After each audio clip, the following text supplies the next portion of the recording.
बिस्मिल्लाहिर्रहमानिर्रहीम। अस्सलाम वालेकुम। क्लास 7 का आज हमारा 15th लेक्चर है। एक्सरसाइज 2A हम कंप्लीट कर चुके थे। आगे नेक्स्ट एक्सरसाइज से पहले कुछ डेफिनेशंस हैं जो आपने देखनी है। हमारे पहले डेफिनेशन जो आ रही है वो आ रही है स्टैंडर्ड फॉर्म की, जैसा कि यहाँ पे मैंने मार्क किया भी हुआ है।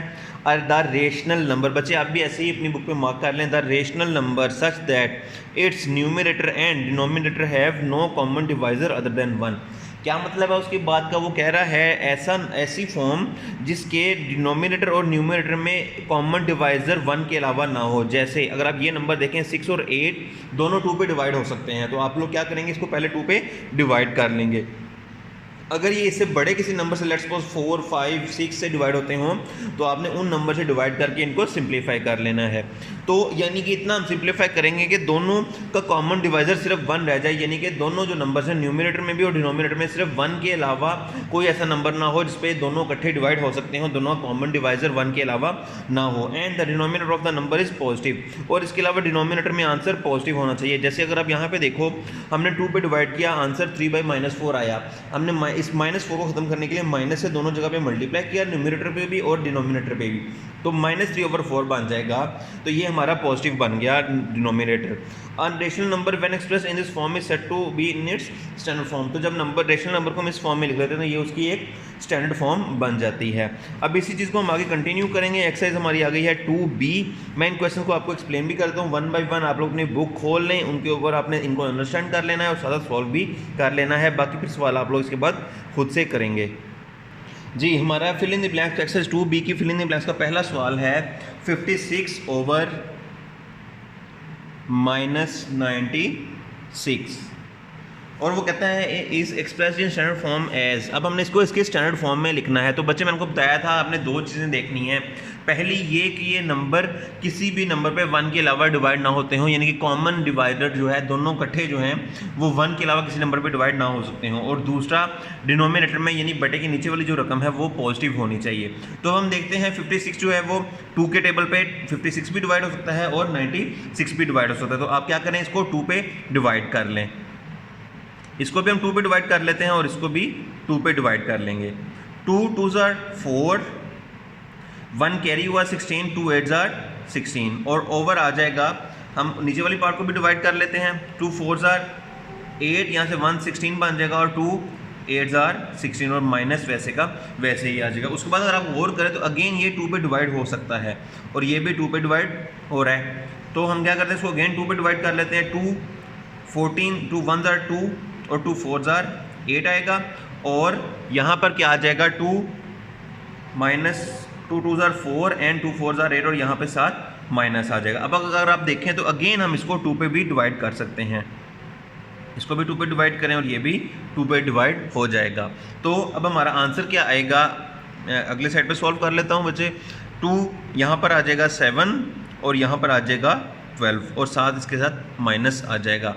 अब बच्चे देखें, अब ऐसा कोई भी नंबर नहीं है जिसमें ये दोनों डिवाइड हो सकते हो, लेकिन अभी भी हमारे पास नीचे डिनोमिनेटर में माइनस आ रहा है। तो हमने इसको ख़त्म करने के लिए दोनों को माइनस वाली वैल्यू से -1 से यानी मल्टीप्लाई कर देंगे। तो आंसर हमारा आ जाएगा -7/12। तो जो पहला पार्ट है फिल इन द ब्लैंक्स का, उसका आंसर आ गया है -7/12। तो आप लोग देख लें, इसको मैंने किस तरीके से सॉल्व किया है, और उसके बाद हमारा आंसर आएगा -7/12।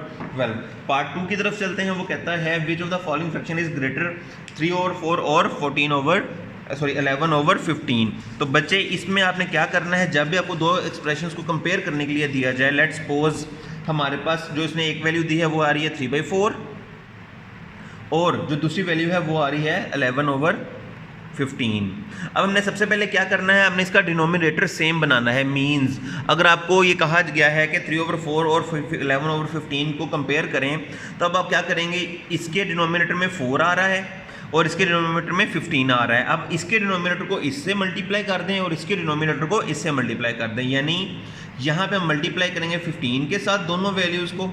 ये 15 कहाँ से लिया हमने, इसके डिनोमिनेटर से, और 11/15 को हम किससे मल्टीप्लाई करेंगे, 4 के साथ। ये 4 हमने कहाँ से लिया, ये वाला 4 यहाँ से आएगा। तो इससे को भी 4 से मल्टीप्लाई और इसको भी 4 से मल्टीप्लाई करें। तो 15 3s करेंगे तो 45, और 15 4s are 60। Again 11 4s are 44 and 15 4s are 60। यानी अगर आपने गौर किया तो जो हमारा नंबर डिनोमिनेटर में आ रहा है वो दोनों सेम हो जाएंगे, इक्वल हो गए हैं। अब ऊपर वाली, अब आपने बच्चे करना क्या है, आपने दोनों वैल्यूज़ को कंपेयर कर लेना है। आपने देखना यह है कि किसके न्यूमरेटर में बड़ी वैल्यू आ रही है। जैसे यहाँ पे 45 आ रहा है और यहाँ पे 44 आ रहा है, तो जिसकी न्यूमरेटर की वैल्यू बड़ी हो जाएगी वो नंबर भी ग्रेटर हो जाएगा। तो यहाँ पे हम कह सकते हैं कि 3/4 इज़ ग्रेटर।